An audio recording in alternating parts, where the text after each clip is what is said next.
Good morning, dear students. Students, in the previous video, we were discussed about the measurement of large distances, such as distance of the planets and distance of the stars from the Earth's surface. But in order to measure that large distances, we must follow the parallax method. Parallax method. Students, I already told that parallax is the phenomenon in which there is a change in the position of the body or object, or shift in the position of the object due to the change in the position of the observer. ನೀವೊಂದು point observe ಮಾಡ್ತಾ ಇದ್ದೀರಾ, ಈ point shift ಆಗಿರೋ ಥರ appear ಆಗುತ್ತೆ. ಯಾವಾಗ appear ಆಗುತ್ತೆ? ನೀವು ಒಂದು ಕಡೆ ಕ್ಲೋಸ್ ಮಾಡಿಕೊಂಡು ಒಂದು ಕಡೆ ಓಪನ್ ಮಾಡಿಕೊಂಡು ಫಾಸ್ಟ್ ಆಗಿ ಈ ತರ ಓಪನ್ ಅಂಡ್ ಕ್ಲೋಸ್ ಮಾಡ್ತಾ ಇದ್ರೆ ಈ ಪಾಯಿಂಟ್ ಶಿಫ್ಟ್ ಆಗಿರೋ ತರ ಅಪಿಯರ್ ಆಗುತ್ತೆ. Not real, it appears to be shifted. ಆ ಶಿಫ್ಟ್ ಆಗಿರುತ್ತಲ್ವ, ಆ ಫಿನಾಮಿನನ್ಗೆ ನಾವು ಪ್ಯಾರಲಾಕ್ಸ್ ಅಂತ ಕರೀತೀವಿ. ಡೆಫಿನೇಷನ್ಸ್ ಕೇಳೋ ಚಾನ್ಸಸ್ ಇರುತ್ತೆ. What is meant by parallax ಏನು ಬರೀತೀರಾ? It is the phenomenon in which there is a shift or change in the position of the object or body relative to its background due to the change in the position of the observer. Observer position change ಮಾಡೋದ್ರಿಂದ ಆ point shift ಆಗಿರೋ ತರ appear ಆಗುತ್ತೆ. ಆ phenomenon ಗೆ ನಾವು parallax ಅಂತ ಕರಿತೀವಿ. This parallax method is used to measure the large distances. Large distance measure ಮಾಡಕ್ಕೆ ಯೂಸ್ ಮಾಡ್ತೀವಿ. ನಿನ್ನೆ ಡಿಸ್ಕಸ್ ಮಾಡಿದ್ದೀವಿ ನಾವು ಆಲ್ರೆಡಿ. ಆ ಡಿಸ್ಕಸ್ ಮಾಡಬೇಕಾದ್ರೆ ನಿಮ್ಮೊಂದು ಈಕ್ವೇಷನ್ ಸಿಕ್ಕಿದೆ. that is distance, large distance d is equal to b by theta, where b is nothing but a base. What is meant by base? Base is nothing but it is the distance between the two observations in parallax method. In parallax method ಅಲ್ಲಿ ಒಂದು point observe ಮಾಡಬೇಕಾದ್ರೆ two observation positions choose ಮಾಡ್ಕೊಂತೀರಾ. ಆ ಎರಡು observation positions ಮಧ್ಯೆ ಇರೋ distance. Example ನೀವು ಒಂದು close ಮಾಡ್ಕೊಂತೀರಾ, ಇನ್ನೊಂದು ಓಪನ್ ಇರುತ್ತೆ, ಮತ್ತೆ ಇದನ್ನು ಕ್ಲೋಸ್ ಮಾಡ್ಕೊಂತೀವಿ, ಓಪನ್ ಇರುತ್ತೆ. ನಿಮ್ಮ ಅಬ್ಸರ್ವೇಷನ್ ಪೊಸಿಷನ್ಸ್ ಇವೆರಡು ಹೈ ಮಧ್ಯ ತಗೊಂಡ್ರೆ ಆ ಡಿಸ್ಟೆನ್ಸ್ ಏನಿರುತ್ತಲ್ಲ, distance between these two eyes is nothing but a base. ನಾವು ನೋಡೋ ಒಂದು ಕೇಸಲ್ಲಿ ಆ ಥರ ಬೇಸ್ ಅಂತ ಕನ್ಸಿಡರ್ ಮಾಡ್ಕೊಂತೀವಿ. ದೇರ್ಫೋರ್ ಬೇಸ್ ಅಂದರೆ ಏನಂತ ತಗೋಬಹುದು ನೀವು? It is the distance between the two observations in parallax method. Parallax ಅಂದರೆ ಏನು, ಬೇಸ್ ಅಂದರೆ ಏನು ಅಂತ ಕ್ಲಿಯರ್ ಆಯಿತು. ಈ ಈಕ್ವೇಷನ್ ನಾವು ಯೂಸ್ ಮಾಡ್ಕೊಂಡು ಏನು ಮಾಡ್ಬೋದು?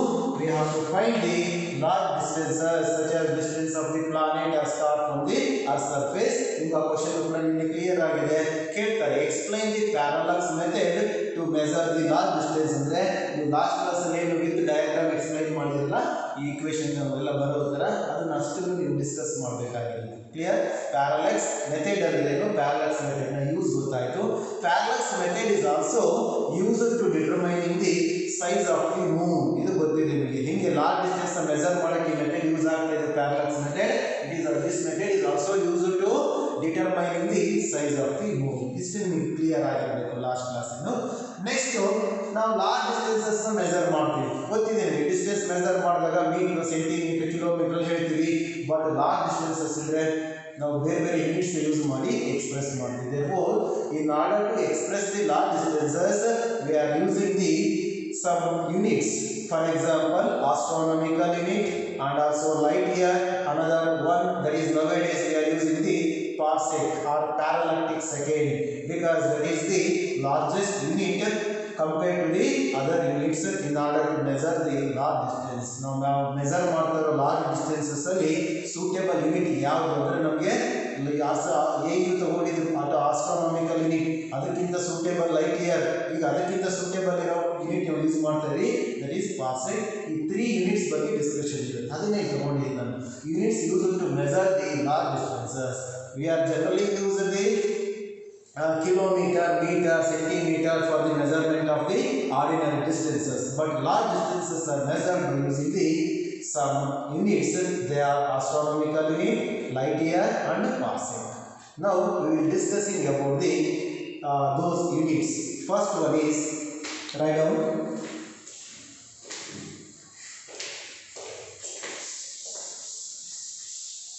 the first one is astronomical unit.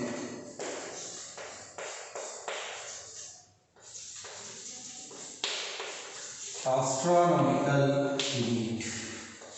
This is represented by the symbol AU. Astronomical unit is the one of the unit for large distances. ನೀವು ಲಾರ್ಜ್ ಡಿಸ್ಟೆನ್ಸ್ ಮೆಜರ್ ಮಾಡೋಕ್ಕೆ ಯೂಸ್ ಮಾಡೋ ಒಂದು ಯೂನಿಟ್. ಇವಾಗ centimetre use ಮಾಡ್ತೀರಾ, kilometre use ಮಾಡ್ತೀರಾ, ಆ ಥರ. But ಇದು ಜಾಸ್ತಿ ಇದ್ದಾಗ ಡಿಸ್ಟೆನ್ಸ್ನ ನಾವು ಈ ಯೂನಿಟಲ್ಲಿ ಎಕ್ಸ್ಪ್ರೆಸ್ ಮಾಡ್ತೀವಿ, ಲೆಂತ್ನ. ಆಸ್ಟ್ರಾನಮಿಕಲ್ ಯೂನಿಟ್ ಅಂದರೆ ಏನು ಅಂತ ಫಸ್ಟ್ ಗೊತ್ತಿರಬೇಕು ನಿಮಗೆ. Astronomical unit is nothing but it is the average distance between the earth and the sun. For example, see here, all of you observe here, we know that around the sun, earth is revolving in an elliptical orbit. Elliptical orbit ಅಲ್ಲಿ earth revolve ಆಗ್ತಾ ಇದೆ around the sun. ಅರ್ಥಾಯ್ತಲ್ವಾ?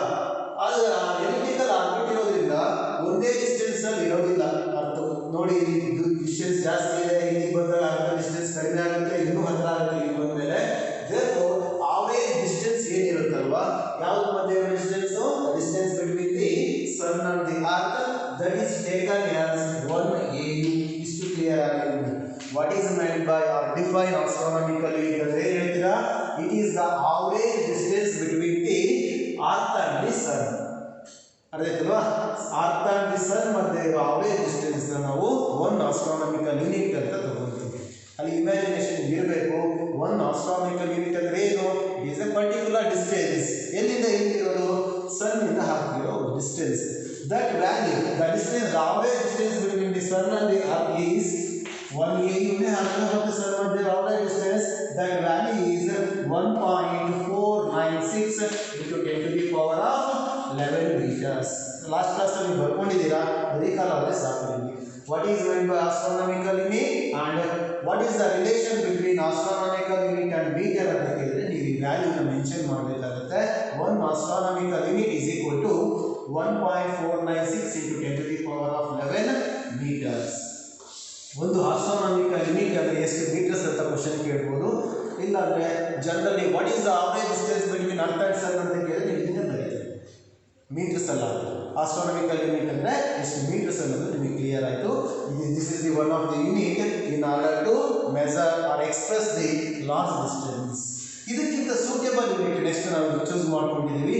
That is the second one is, ಇದು complete ಆಗಿದೆ last ಕ್ಲಾಸಲ್ಲಿ, ಇದು ಬರ್ಕೊಳ್ಳೋ necessity ಏನಿಲ್ಲ. Next one is important. ಒಂದಕ್ಕೊಂದು ಇಂಪಾರ್ಟೆಂಟ್ ಏನು, ಯಾಕೆ ಇಂಪಾರ್ಟೆನ್ಸ್ ಕೊಡ್ತಾ ಹೋಗ್ತೀವಿ ಅಂತ ಹೇಳ್ತಾ ಹೋಗ್ತೀನಿ. Light year.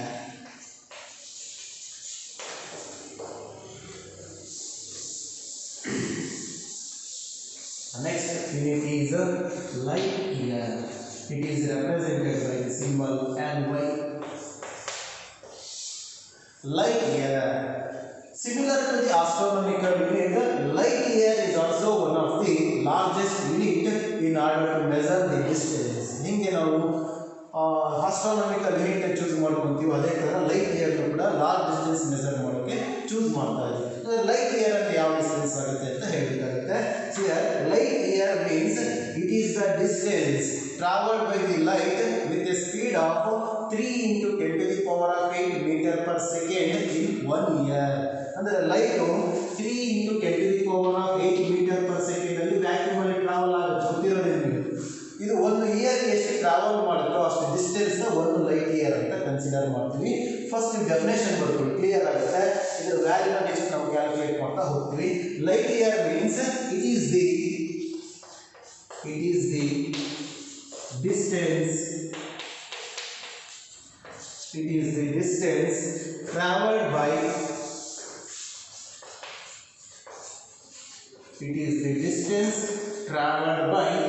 light with a speed of vacuum ಅಲ್ಲಿ light speed ಎಷ್ಟಿರುತ್ತೆ? with a speed of 3 into 10 to the power of 8 meter per second in ಎಷ್ಟು ಟೈಮ್ ಅಲ್ಲಿ ಟ್ರಾವೆಲ್ ಆದರೆ 1 ಲೈಟ್ ಇಯರ್ಗೆ ನಾವು ಕನ್ಸಿಡರ್ ಮಾಡ್ತೀವಿ ಡಿಸ್ಟೆನ್ಸ್ ಇನ್ 1 ಇಯರ್. ಸಣ್ಣ ಮತ್ತೆ ಅರ್ತ್ ಮಧ್ಯೆ ಇರೋ ಡಿಸ್ಟೆನ್ಸ್ ನಾವು ಒಂದು ಆಸ್ಟ್ರಾನಮಿಕಲ್ ಯೂನಿಟ್ ಅಂತ ತಗೊಳ್ತಾ ಇದೀವಿ. ಲೈಟ್ ಇಯರ್ ಅಂದ್ರೆ ಅದು ಒಂದು ಡಿಸ್ಟೆನ್ಸ್, ಅದೇನೋ ಮೀನಿಂಗ್ ಬೇರೆ ಅಂತಲ್ಲ. Light year is also distance. ಯಾವ ಡಿಸ್ಟೆನ್ಸ್ ಅದು? ಲೈಟು ಒಂದು ವರ್ಷದಲ್ಲಿ 1 ಇಯರ್ ಅಲ್ಲಿ ಎಷ್ಟು ಡಿಸ್ಟೆನ್ಸ್ ಟ್ರಾವೆಲ್ ಮಾಡುತ್ತೆ ಈ ಸ್ಪೀಡ್ ಇದ್ದಾಗ, ಅದು ಒಂದು ಲೈಟ್ ಇಯರ್ ಅಂತ ತಗೊಳ್ತೀವಿ. ನೋಡಿ, it is the distance travelled by the light with a speed of 3 into 10 to the power of 8 meter per second in 1 year. Clear ಆಗಿರಬೇಕು ನಿಮಗೆ. 1 year ಅಲ್ಲಿ ಲೈಟ್ ಎಷ್ಟು ಟ್ರಾವೆಲ್ ಮಾಡುತ್ತೆ. ಎಕ್ಸಾಂಪಲ್ ನಾನು ಇಮ್ಯಾಜಿನ್ ಮಾಡ್ಕೊಳ್ತೀನಿ, ಲೈಟು 1 year ಎಷ್ಟು ಟ್ರಾವೆಲ್ ಮಾಡಿಸು ಹೇಳ್ತಾ ಇದ್ದೀನಿ. ಇದನ್ನ ನಾನು ಏನಂತ ತಗೋಬಹುದು, ಡಿಸ್ಟೆನ್ಸ್ನ ಇಲ್ಲಿಂದ ಇಲ್ಲಿರೋದನ್ನ 1 light year. ಇಷ್ಟೇ ನಿಮ್ಗೆ ಅರ್ಥ ಆಗಬೇಕಾಗಿದೆ. ಲೈಟ್ ಇಯರ್ ಇದ್ರ ವ್ಯಾಲ್ಯೂ ಎಷ್ಟು ಅಂತ ಕ್ಯಾಲ್ಕುಲೇಟ್ ಮಾಡ್ತೀವಿ ಈಗ ನಾವು. ಕ್ಲಿಯರ್ ಆಯ್ತಾ ನಿಮಗೆ? ಸನ್ ಮತ್ತೆ ಅರ್ತ್ ಮಧ್ಯೆ ಇರೋ ಡಿಸ್ಟೆನ್ಸು ಆಸ್ಟ್ರಾನಮಿಕಲ್ ಯೂನಿಟ್ ಆಗುತ್ತೆ. ಲೈಟ್ 1 year ಅಲ್ಲಿ ಟ್ರಾವೆಲ್ ಮಾಡೋ ಡಿಸ್ಟೆನ್ಸ್ ಲೈಟ್ ಇಯರ್ ಆಗುತ್ತೆ. ಸರ್ ಎಷ್ಟು ಡಿಸ್ಟೆನ್ಸ್ ಟ್ರಾವೆಲ್ ಮಾಡುತ್ತೆ ಲೈಟು ಅದನ್ನು ಕ್ಯಾಲ್ಕುಲೇಟ್ ಮಾಡ್ತೀವಿ ನಾವು. ಎಷ್ಟು ಮೀಟರ್ ಟ್ರಾವೆಲ್ ಮಾಡ್ತೀವಿ ಅನ್ನೋದು ತಿಳಿದಾರೆ. ಆಯ್ತಾ? ಈ ಕ್ಲಿಯರ್ ಆಗ್ತಾ ಹೋದ್ರೆ ನಿಮಗೆ ಒಂದೊಂದೇ ಪಾಯಿಂಟ್ ಈಸಿ ಆಗ್ತಾ ಹೋಗುತ್ತೆ. ನೆಕ್ಸ್ಟ್ ಲೈನ್ ಬರ್ಕೊಳ್ಳಿ. ದಟ್ ಈಸ್ ಕ್ಯಾಲ್ಕುಲೇಟ್ ಮಾಡ್ತೀವಿ ನೋಡಿ. 1 light year is equal to calculate ಮಾಡ್ತಾ ಇದ್ದೀನಿ ನಾನು. ಎಷ್ಟು ಸ್ಪೀಡಲ್ಲಿ ಲೈಟ್ ಟ್ರಾವೆಲ್ ಆಗ್ತಾ ಇದೆ, 3 into 10 to the power of 8 meter per second into ಎಷ್ಟು ಟೈಮಲ್ಲಿ ಟ್ರಾವೆಲ್ ಆಗುತ್ತೆ, 1 year. 1 yearನ ಸೆಕೆಂಡಿಗೆ ಕನ್ವರ್ಟ್ ಮಾಡಿ ಬರ್ಕೊಳ್ತಾ ಇದ್ದೀನಿ. ಫಸ್ಟ್ ಇಯರ್ನ ಡೇಸಿಗೆ ಕನ್ವರ್ಟ್ ಮಾಡ್ತೀನಿ. 365 days. ಎಸ್ ಐ ಮೀಟರ್ನ ಡೇಸು, ಅದಕ್ಕೆ 1 ಡೇಗೆ ಎಷ್ಟು ಅವರ್ಸು, 24 hours. 1 ಅವರ್ಗೆ ಎಷ್ಟು ಮಿನಿಟ್ಸು, 60. ಇನ್ನು ಮಿನಿಟ್ಸಲ್ಲೇ ಇದ್ದೀವಿ ನಾವು. 1 ಮಿನಿಟ್ಗೆ ಎಷ್ಟು ಸೆಕೆಂಡು, 60. ಈಗ ಸೆಕೆಂಡ್ಸಿಗೆ ಬಂದು ಟೈಮ್.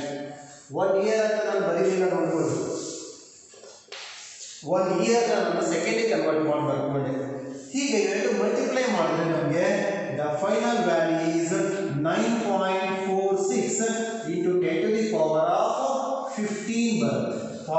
Plus 15 meters. ನೋಡಿ, ಈಗ ನಾನು ಸುಮ್ಮನೆ ತೋರಿಸಿದ್ನಲ್ಲ ಇಷ್ಟು ಡಿಸ್ಟೆನ್ಸ್ ಅಂದ್ರೆ ಆ ಡಿಸ್ಟೆನ್ಸ್ ಇಷ್ಟು ಇರುತ್ತೆ. 9.46 into 10 to the power of 15 meters. Light 1 yearಗೆ ಟ್ರಾವೆಲ್ ಮಾಡೋ ಡಿಸ್ಟೆನ್ಸ್ ಎಷ್ಟು ಅಂತ ಕ್ವಶನ್ ಮಾಡಿದ್ರೆ ಏನು ಮಾಡ್ತೀವಿ ನೀವು, ಈ ವ್ಯಾಲ್ಯೂನ ಬರೀತೀರಾ. ಲೈಟ್ 1 ಇಯರಲ್ಲಿ 1 light year ಅಂದರೆ ಇಷ್ಟು ಡಿಸ್ಟೆನ್ಸ್ನ ಟ್ರಾವೆಲ್ ಮಾಡುತ್ತೆ ಅನ್ನೋದು ನಾನು ಕ್ಯಾಲ್ಕುಲೇಟ್ ಮಾಡಿ ಹೇಳ್ತಾ ಇದ್ದೀನಿ. ಕ್ಲಿಯರ್ ಆಯ್ತಲ್ವಾ? ಡೆಫಿನೇಷನ್ ಕ್ಲಿಯರ್ ಆಯಿತು. ಲೈಟ್ ಇಯರ್ ಅಂದರೆ ಏನು ಮತ್ತು ಲೈಟ್ ಇಯರ್ ಅಂದರೆ ಎಷ್ಟು ಮೀಟರ್ಸ್ ಆಗುತ್ತೆ ಅನ್ನೋದನ್ನು ಕೂಡ ನೀವು ಪ್ರೂವ್ ಮಾಡ್ಕೊಂಡಿದ್ದೀರಾ. ಈ ಥರ ಕ್ವಶನ್ಸ್ ನಿಮಗೆ ಕೇಳ್ಬೋದು. Define light year, or 1 light year is equal to how many meters, or write the relation between light year and meter ಅಂತ ಈ ಕ್ವಶನ್ಸ್ ಇಂಪಾರ್ಟೆಂಟ್ ಆಗುತ್ತೆ, ನೋಡ್ಕೊಳ್ಳಿ. ಕ್ಲಿಯರ್ ಆಯ್ತಲ್ವಾ? Next the third unit is, nowadays we are using this unit for measuring the large distances. That is most important, parsec. Write down the third unit, that is parsec. In order to measure the large distance, we are using this unit, that is a parsec. Astronomical unit ಆಯಿತು, light year ಆಯಿತು. Next parsec ಅನ್ನೋ unit ಕೂಡ ನಾವು use ಮಾಡ್ತಾ ಇದ್ದೀವಿ. ಏನು parsec ಅನ್ನೋದನ್ನ clear ಮಾಡ್ತೀವಿ, ಸ್ವಲ್ಪ ಅರ್ಥ ಮಾಡ್ಕೋಬೇಕು, ಟ್ರೈ ಮಾಡಬೇಕು. ನೋಡಿ, ಆಸ್ಟ್ರಾನಮಿಕಲ್ ಯೂನಿಟ್ ಅಂದರೆ 1.4 into 10 to the power of 11 meters ಕಡಿಮೆ ಇದೆ. ಅದಕ್ಕಿಂತ ಇದು ಜಾಸ್ತಿ ಇದೆ. ನೋಡಿ, 9 something into 10 to the power of 11 ಇರೋದು ಪವರ್ ಇದು 15 ಆಯಿತು, ಇನ್ನೂ ಜಾಸ್ತಿ ಆಯಿತು. ಅಂದರೆ ಲೈಟ್ ಇಯರು ಆಸ್ಟ್ರಾನಮಿಕಲ್ ಯೂನಿಟ್ಗಿಂತ ಲಾರ್ಜೆಸ್ಟ್ ಯೂನಿಟ್. ಅದೇ ಥರ ಪಾರ್ಸೆಕ್ ಕೂಡ ಲೈಟ್ ಇಯರು ಮತ್ತು ಆಸ್ಟ್ರಾನಮಿಕಲ್ ಯೂನಿಟ್ಗಿಂತ ಲಾರ್ಜೆಸ್ಟ್ ಯೂನಿಟ್. ನಾವು ಯೂಸ್ ಮಾಡ್ತಾರೋ ಲೆಂತ್ ಮೆಜರ್ ಮಾಡೋ ಲಾರ್ಜೆಸ್ಟ್ ಯೂನಿಟ್ ಯಾವುದು ಅಂದರೆ ನಿಮ್ಗೆ ಕೇಳಿದ್ರೆ ಪಾರ್ಸೆಕ್ ಅಂತಲೇ ಬರೀಬೇಕು. ಮೀಟ್ ಯೂಸ್ ಮಾಡ್ತೀರಾ, ಸೆಂಟಿಮೀಟರ್ ಯೂಸ್ ಮಾಡ್ತೀರಾ, ಇಲ್ಲ ಲೈಟ್ ಇಯರ್ ಯೂಸ್ ಮಾಡ್ತಾ ಇದ್ದೀವಿ. ಬಟ್ ಅದಕ್ಕಿಂತ ಲಾರ್ಜೆಸ್ಟ್ ಯೂನಿಟ್ ನಮ್ಮ ಕಡೆ ಇರೋದು ಯಾವುದು, ಪಾರ್ಸೆಕ್. ಏನು ಪಾರ್ಸೆಕ್ ಅನ್ನೋದನ್ನು ಡಿಫೈನ್ ಮಾಡಿ ಅದು ಎಷ್ಟು ಮೀಟರ್ಸ್ಗೆ ಈಕ್ವಲ್ ಆಗುತ್ತೆ ಅನ್ನೋದು ಕೂಡ ನಾವಿಲ್ಲಿ ಎಕ್ಸ್ಪ್ರೆಸ್ ಮಾಡ್ತಾ ಹೋಗ್ತೀವಿ. ಫಸ್ಟ್ ನಾನು ಹೇಳೋದನ್ನ ಅರ್ಥ ಮಾಡ್ಕೋಬೇಕು, ಅವಾಗ ಮಾತ್ರ ನಿಮ್ಗೆ ಡೆಫಿನೇಷನ್ ಅರ್ಥ ಆಗ್ತೀವಿ. ನಿಮ್ಗೆ ಆಸ್ಟ್ರಾನಮಿಕಲ್ ಯೂನಿಟ್ ಅಂದರೆ ಕ್ಲಿಯರ್ ಆಗಿದೆ. Distance between earth and sun ಅಂತ. ಲೈಟ್ ಇಯರ್ ಅಂದರೆ it is a distance travel by the light in 1 year ಅಂತ. ಇದನ್ನು ಅರ್ಥ ಮಾಡ್ಕೋಬೇಕಾದ್ರೆ ಸ್ವಲ್ಪ ಥಿಂಕಿಂಗ್ ಇರಬೇಕು, ಯೋಚನೆ ಮಾಡಿ ಆಮೇಲೆ ನೀವು ಅರ್ಥ ಮಾಡ್ಕೋಬೇಕಾಗುತ್ತೆ. We know that earth is always revolving around the sun in an elliptical orbit. Already ಹೇಳಿದ್ದೆ, ಬಟ್ ಮತ್ತೆ ಹೇಳ್ತಾ ಇದ್ದೀರ. ಅರ್ತ್ ರಿವಾಲ್ವ್ ಆಗ್ತಾ ಇದೆ ಅರೌಂಡ್ ದಿ ಸನ್. ಅರ್ತಿಂದ ಸನ್ಗೆ ಇರೋ ಡಿಸ್ಟೆನ್ಸ್ನ ನಾನು 1 ಆಸ್ಟ್ರಾನಮಿಕಲ್ ಯೂನಿಟ್ ಅಂತ ಮೆನ್ಷನ್ ಮಾಡಿದ್ದೆ ಆಲ್ರೆಡಿ. ಈಗ ನೋಡ್ಕೊಳ್ಳಿ, ಈ ಅರ್ತ್ ರಿವಾಲ್ವ್ ಆಗ್ತಾ ಇದೆ ಅಂದರೆ it covers some angle. Time to time ಏನು ಮಾಡುತ್ತೆ, it covers or subtends some angle. ಇದು ಕವರ್ ಮಾಡ್ತಾ ಮಾಡ್ತಾ ಬರ್ತಾ ಇದೆ. ಇಲ್ಲೇ ಇರಲ್ಲ, ಅದೇನಾಗ್ತಾ ಇರುತ್ತೆ, ಇದು ರೇಡಿಯಸ್ ಅಂತ ನಾನು ತಗೊಂಡಿದ್ದೀನಿ ಅಂದರೆ ಈಗ ಇಲ್ಲಿಗೆ ಇದೆ ರೇಡಿಯಸ್ ಆಗುತ್ತೆ. ಇಲ್ಲಿ ಈ ರೇಡಿಯಸ್ ಏನಾಗ್ತಾ ಇರುತ್ತೆ, ಟ್ರಾವೆಲ್ ಆಗ್ತಾ ಇರುತ್ತೆ. The substance and angle with respect to the time ಆಯ್ತಲ್ವಾ. ಬಟ್ ನಾವು 1 ಆರ್ಕ್ ಸೆಕೆಂಡ್ ಇಲ್ಲಿ ಬರೀತಾ ಇದೀವಿ ನೋಡಿ. 1 arc second 1 arc second that is represented by 1 double dash ಈ ತರ ಬರುತ್ತೆ. ಇಷ್ಟು ಆಂಗಲ್ ಅನ್ನು ಕವರ್ ಮಾಡಬೇಕು ಅಂದಾಗ ಎಷ್ಟು ಡಿಸ್ಟೆನ್ಸ್ ಅಲ್ಲಿ ಯಾವುದೋ ಒಂದು ಆಬ್ಜೆಕ್ಟ್ ನ ಕನ್ಸಿಡರ್ ಮಾಡಿರ್ತೀರೋ ಆ ಡಿಸ್ಟೆನ್ಸ್ ನ ನಾವು 1 ಪಾರ್ಸೆಕ್ ಅಂತ ತಗೊಳ್ತೀವಿ. ಕ್ಲಿಯರ್ ಆಗಿ ಹೇಳ್ತೀನಿ ನಾನು. ಫಸ್ಟ್ ನಿಮಗೆ ಅಬ್ಸರ್ವ್ ಮಾಡಿದ ಡಯಾಗ್ರಾಮ್ ಅನ್ನು ಬರೆಯೋದ್ರಿಂದ ಇಲ್ಲಿ ಯಾವುದೋ ಒಂದು ಪಾಯಿಂಟ್ ಅನ್ನು ಚೂಸ್ ಮಾಡಿದ್ದೀನಿ, ಒಂದು ಸರ್ಟೈನ್ ಡಿಸ್ಟೆನ್ಸ್. ಆ ಡಿಸ್ಟೆನ್ಸ್ 1 ಪಾರ್ಸೆಕ್ ಆಗಬೇಕು ಅಂದ್ರೆ ಈ ರೇಡಿಯಸ್ ದ ಅರ್ಥ ಆರ್ಬಿಟ್ಸ್ ಏನಿದೆ, ಅರ್ಥ ಆರ್ಬಿಟ್ ನ ರೇಡಿಯಸ್ ಏನಿದೆ ಅಲ್ವಾ, ಅದು 1 ಆರ್ಕ್ ಸೆಕೆಂಡ್ ಆಗಿರಬೇಕು. ನೋಡಿ ಬರೀತಾರೆ 1 ಆರ್ಕ್ ಸೆಕೆಂಡ್. 1 ಆರ್ಕ್ ಸೆಕೆಂಡ್ ಸಬ್ಟೆಂಡ್ ಮಾಡ್ತಾರೆ ಯಾವುದು, ದ ರೇಡಿಯಸ್ ಆಫ್ ದಿ ಅರ್ಥ ಆರ್ಬಿಟ್. ಈ ರೇಡಿಯಸ್ ಆಫ್ ದಿ ಅರ್ಥ ಆರ್ಬಿಟ್ ಎಷ್ಟು ಸಬ್ಟೆಂಡ್ ಮಾಡಿದೆ, ಕವರ್ ಮಾಡಿದೆ ಅಂದ್ರೆ 1 ಆರ್ಕ್ ಸೆಕೆಂಡ್. ಅಷ್ಟು ಕವರ್ ಮಾಡಬೇಕಾದ್ರೆ ನಾವು ಯಾವ ಪಾಯಿಂಟ್ ಚೂಸ್ ಮಾಡಿರ್ತೀವೋ, ಯಾವುದೋ ಸ್ಟಾರ್ ಪ್ಲಾನೆಟ್ ತಗೊಂಡಿರ್ತೀವೋ ಆ ಪ್ಲಾನೆಟ್ ಇರೋ ಡಿಸ್ಟೆನ್ಸ್ 1 ಪಾರ್ಸೆಕ್ ಆಗಿದೆ. ಸ್ವಲ್ಪ ಅರ್ಥ ಮಾಡ್ಕೊಳ್ಳೋಕೆ ಟ್ರೈ ಮಾಡಬೇಕಾಗುತ್ತೆ. ಹೇಳೋದು ಈಸಿ, ಬಟ್ ನೀವು ಅರ್ಥ ಮಾಡ್ಕೊಳ್ಳಿ ಅಂತ ನಾನು ರಿಪೀಟೆಡ್ ಆಗಿ ವರ್ಡ್ಸ್ ಯೂಸ್ ಮಾಡಿ ಹೇಳ್ತಾ ಇದ್ದೀನಿ. 1 ಪಾರ್ಸೆಕ್ ಅಂದ್ರೆ ಹೀಗೆ ಹೇಳ್ತೀನಿ ನೋಡಿ. 1 ಪಾರ್ಸೆಕ್ ಈಸ್ ದಿ ಡಿಸ್ಟೆನ್ಸ್. ಅದೊಂದು distance. Astronomical unit is also distance, light year is also distance. Similarly 1 parsec is A distance. ಇಲ್ಲಿ ಮೆನ್ಷನ್ ಆಗಿದೆ distance at which the radius of the earth's orbit. ಇದು radius of the earth orbit. ಈ earth orbit ನ radius. The radius of the earth orbit subtends ಎಷ್ಟು cover ಮಾಡ್ತಾರೆ, ಎಷ್ಟು angle cover ಮಾಡ್ತಾರೆ, subtends 1 arc second. ಇದನ್ನು ನೀವು ಮೆನ್ಷನ್ ಮಾಡಬೇಕು. ಯಾವ ಡಿಸ್ಟೆನ್ಸ್ ಅಲ್ಲಿ ನಾನು ಪಾಯಿಂಟ್ ಚೂಸ್ ಮಾಡಿದ್ದೀನೋ ಅವಾಗ ಅರ್ಥ ರೇಡಿಯಸ್ 1 ಆರ್ಕ್ ಸೆಕೆಂಡ್ ಸಬ್ಟೆಂಡ್ ಮಾಡಿದೆ, ಕವರ್ ಮಾಡಿದಾಗ ಆ ಡಿಸ್ಟೆನ್ಸ್ ನಾನು 1 PC ಆರ್ 1 ಪಾರ್ಸೆಕ್ ಅಂತ ತಗೋಬಹುದಾಗಿರುತ್ತೆ. ಕ್ಲಿಯರ್ ಆಯ್ತಲ್ವಾ. 1 ಪಾರ್ಸೆಕ್ ಅಂದ್ರೆ ಎಷ್ಟು ಮೀಟರ್ಸ್ ಆಗುತ್ತೆ, ಎಷ್ಟು ಲೈಟ್ ಏರಿಯಾಸ್ ಆಗುತ್ತೆ ಅನ್ನೋದನ್ನು ಕೂಡ ಲಾಸ್ಟ್ ಟೈಮ್ ಕೇಳಿರೋ ಕ್ವಶನ್ ಇದು, ಅದನ್ನು ಬರ್ಕೋಬೇಕಾಗಿರುತ್ತೆ. ಫಸ್ಟ್ ನೀವು ಡೆಫಿನೇಷನ್ ಬರ್ಕೊಳ್ಳಿ, ಆಮೇಲೆ ನಿಮ್ಮ ರೆಫರೆನ್ಸ್ ಡಯಾಗ್ರಾಮ್ ನಾನು ಡ್ರಾ ಮಾಡಿಸ್ತೀನಿ. Next write down definition for parsec ಬರ್ಕೊಳ್ಳಿ. it is the distance. ನಿಮಗೆ astronomical ಯೂನಿಟ್ ಡೆಫಿನೇಷನ್ ಹೇಳೋದು ಮತ್ತೆ ಲೈಟ್ ಇಯರ್ ಹೇಳೋದು ಈಸಿ ಅನಿಸುತ್ತೆ, ಸ್ವಲ್ಪ ಇದನ್ನ ಅರ್ಥ ಮಾಡ್ಕೊಂಡು ಹೇಳಬೇಕು. it is the distance at which 1 PC ಅನ್ನೋದು ಡಿಸ್ಟೆನ್ಸ್. ಆ ಡಿಸ್ಟೆನ್ಸ್ ಅಲ್ಲಿ ಏನಾಗಿತ್ತು, ರೇಡಿಯಸ್ ಆಫ್ ದಿ ಅರ್ಥ ಆರ್ಬಿಟ್ 1 ಆರ್ಕ್ ಸೆಕೆಂಡ್ ನ ಸಬ್ಟೆಂಡ್ ಮಾಡಿದೆ, ಕವರ್ ಮಾಡಿದೆ ಅಂತ ಹೇಳ್ತಾರೆ. It is the distance at which the radius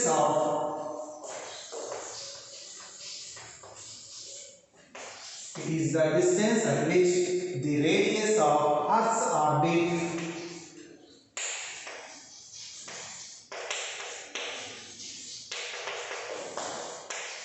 subtends. It is the distance at which the radius of the Earth's orbit radius ಎಷ್ಟು ಆಂಗಲ್ ಅನ್ನು ಕವರ್ ಮಾಡುತ್ತೆ ಅಂತ ಹೇಳ್ತಾ ಇದೆ. Subtends an angle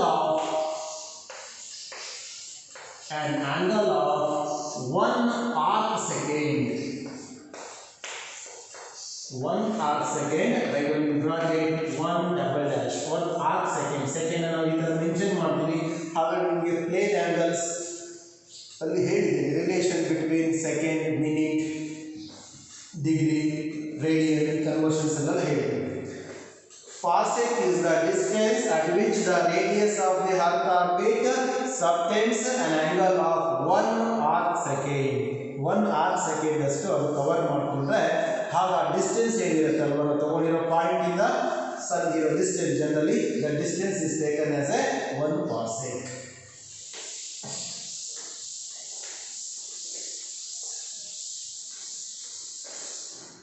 next right 1 parsec is equal to, ಈ questions ಕೇಳಿದ್ರಲ್ಲಿ 1 parsec ಅಂದ್ರೆ ಎಷ್ಟು ಅಂದ್ರೆ ಎಷ್ಟು ಡಿಸ್ಟೆನ್ಸ್ ಅಲ್ಲಿ ಇದ್ದಾಗ, ಇದನ್ನು ಕ್ಲಿಯರ್ ಮಾಡ್ಕೊಳ್ಳಿ. ಈಗ ನಾನು 1 parsec ಅಲ್ಲಿ ಇದ್ದಾಗ ಎಷ್ಟು ಆಂಗಲ್ ನಾನು ಸಬ್ಟೆಂಡ್ ಮಾಡುತ್ತೆ, 1 arc second ಆಂಗಲ್ ಸಬ್ಟೆಂಡ್ ಮಾಡುತ್ತೆ. ಅಲ್ಲಿ 1 arc second ಸಬ್ಟೆಂಡ್ ಮಾಡೋದಿದ್ರೆ ಎಷ್ಟು ಡಿಸ್ಟೆನ್ಸ್ ಅಲ್ಲಿ ಇರುತ್ತೆ, 1 PC. ಹಿಂಗೆ ರೆಸಿಪ್ರೋಕಲ್ ಆಗಿ ಆನ್ಸರ್. ಎಷ್ಟು ಮೀಟರ್ಸ್ ಅಂತ ಬರೀಬೇಕು, that is 3.1 parsec is equal to 3.08 into 10 to the power of 16 meters. ಗೊತ್ತಿರಲಿ 1 ಪಾರ್ಸೆಕ್ ಅಂದ್ರೆ ಎಷ್ಟು ಮೀಟರ್ಸ್ ಅನ್ನೋದು ಗೊತ್ತಿರಬೇಕು ನಿಮಗೆ 16. that is equal to by using the previous relation light year and meter relation use ಮಾಡ್ಕೊಂಡು ಕನ್ವರ್ಟ್ ಮಾಡಿದ್ರೆ ಲೈಟ್ ಇಯರ್ ಕನ್ವರ್ಟ್ ಮಾಡಬಹುದು ಇದನ್ನ 3.26 ಲೈಟ್ ಇಯರ್. 1 ಪಾರ್ಸೆಕ್ ಅಂದ್ರೆ ಎಷ್ಟು ಮೀಟರ್ಸ್ ಮತ್ತೆ ಎಷ್ಟು ಲೈಟ್ ಇಯರ್ ಈಕ್ವಲ್ ಅನ್ನೋದನ್ನ ಇಲ್ಲಿ ಹೇಳಿದೀವಿ. ಸರ್ ಯಾವ ತರ ಹೇಳ್ತಾ ಇದ್ದಾರೆ ಅಂದ್ರೆ ಪ್ರೀವಿಯಸ್ ರಿಲೇಷನ್ ಇದೆ ನಮ್ಮ ಕಡೆ ಮೀಟರ್ ಮತ್ತೆ ಲೈಟ್ ಇಯರ್ ಆ ರಿಲೇಷನ್ ಅಪ್ಲೈ ಮಾಡ್ಕೊಂಡಿದ್ದೀವಿ. ಅದು ಈಸಿಯಾಗಿ ಅರ್ಥ ಆಗುತ್ತೆ. Students, now we will discuss in the another concept. There is a measurement of the mass. We are completed the discussion of measurement of the large distances. Now we will discuss the measurement of the small distances. We know that the small distances are the distance of the molecule or generally the size of the molecule, the size of the atom. These are the very small distances. These distances are measured by using the tunneling microscope or by using the electron microscope. The large distances are measured by using the parallax method. By applying the parallax method, we can measure the large distances and large sizes such as size of the moon and large distances such as size of the distance of the earth, distance of the star or distance of the planet from the earth's surface. Similarly, the small distances are measured by using the instruments such as electron microscope and tunneling microscope. And we already know the size of the atom and size of the nucleus. Those are expressed in generally Fermi. The size of the nucleus. Fermi means generally we know that it is the 10 to the power of minus 15 meter. 1 Fermi. And also the size of the atom is 1 Armstrong. Armstrong is nothing but a 10 to the power of minus 10 meters. These are the smallest units in order to express the smallest sizes or distances. ನೀವು ಹೆಂಗೆ ಜಾಸ್ತಿ size ಇದ್ದಾಗ astronomical unit light year and parsec use ಮಾಡಿದ್ರು express ಮಾಡೋದು. ಅದೇ ಥರ ಕಡಿಮೆ length ಕಡಿಮೆ ಸೈಜ್ ಇದ್ದಾಗ ನೀವು ಫರ್ಮಿ ಆಸ್ಟ್ರಾನಮಿಕಲ್ ಯೂನಿಟ್ ನೀವು ಜನರಲಿ ಮಿಲಿಮೀಟರ್ ಸೆಂಟಿಮೀಟರ್ ಕಡಿಮೆ ಅಂತ ಅಂದ್ಕೊಂಡಿದ್ದೀರಲ್ಲ ಅದಕ್ಕಿಂತ ಕಡಿಮೆ ಇರೋ ಯೂನಿಟ್ಸ್ ಕೂಡ ನಾವು ಯೂಸ್ ಮಾಡ್ತೀವಿ. ಅರ್ಥ ಆಯ್ತಲ್ವಾ? ಅದ್ರ ಬಗ್ಗೆ ಡಿಸ್ಕಸ್ ಮಾಡ್ತಾ ಹೋಗ್ತೀವಿ. ಕ್ಲಿಯರ್ ಆಗಿರಬೇಕು ನಿಮಗೆ large distances measurement and also the units use to measure the large distances. ಅಷ್ಟು ಕಂಪ್ಲೀಟ್ ಆಗಿದೆ. Next write down measurement of the length ಅಲ್ಲಿ ಸಬ್ ಪಾಯಿಂಟ್ ಕಂಪ್ಲೀಟ್ ಮಾಡ್ಕೊಂಡಿದ್ದೀವಿ ನಾವು measurement of the large distance. Next write down the measurement of small or very small measurement of very small distances. Students, we know that the small distances are the distance of or the size of the molecule or size of the atom. Those distances are measured by using the electron microscope.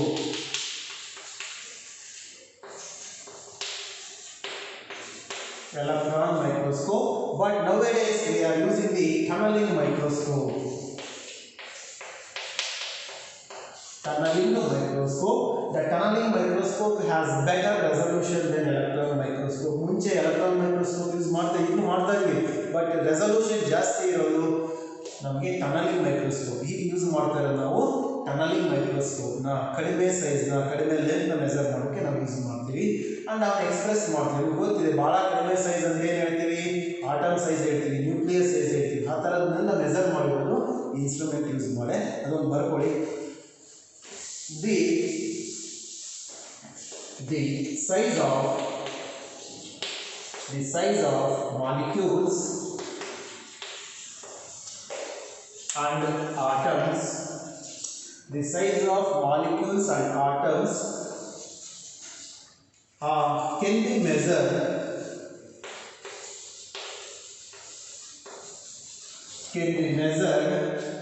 by using ನಿಮಗೆ instrument ಯಾವ್ದು use ಮಾಡ್ತೀವಿ ಅನ್ನೋ idea ಇರಬೇಕು ಅಂತ ಬರೆಸ್ತಾ ಇರೋದು.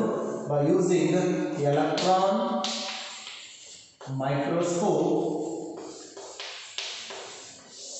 and another instrument use ಮಾಡ್ತಾ ಇದ್ದೀವಿ ಈಗ ನಾವು tunnelling microscope.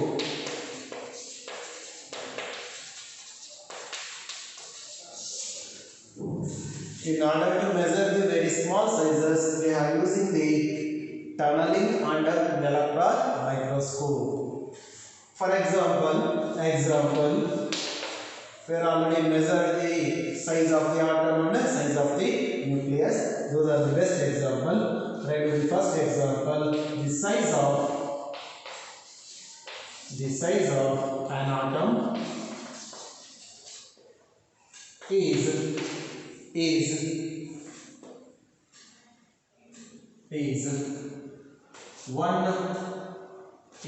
1 angstrom. The size of the atom is 1 angstrom, that is equal to 1 angstrom, that is equal to, represented by the symbol like this. 1 angstrom, that is equal to 10 to the power of minus 10 meter. ನಿಮಗೆ ಗೊತ್ತಿರಬೇಕು 1 angstrom ಅಂದ್ರೆ 10 to the power of minus 10 meters. SI unit ಅಲ್ಲಿ ನೀವು convert ಮಾಡಬೇಕಾದ್ರೆ ಆ relation use ಮಾಡ್ಕೋಬೇಕಾಗುತ್ತೆ. Similarly ಇನ್ನೊಂದು ಕಡಿಮೆ ಸೈಜ್ ಇರೋದು ಗೊತ್ತಿದೆ, ನ್ಯೂಕ್ಲಿಯಸ್. ಆಟಮ್ ಆಗಿರೋ ನ್ಯೂಕ್ಲಿಯಸ್ ಸೈಜ್ ಕೂಡ ಗೊತ್ತಿದೆ ನಿಮಗೆ. The size of, these are the best example for the very small distances. Size of a nucleus is 1 Fermi.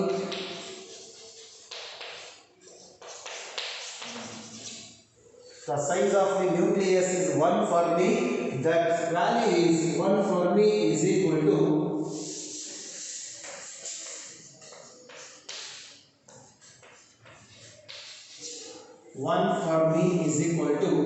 10 to the power of minus 15 meters.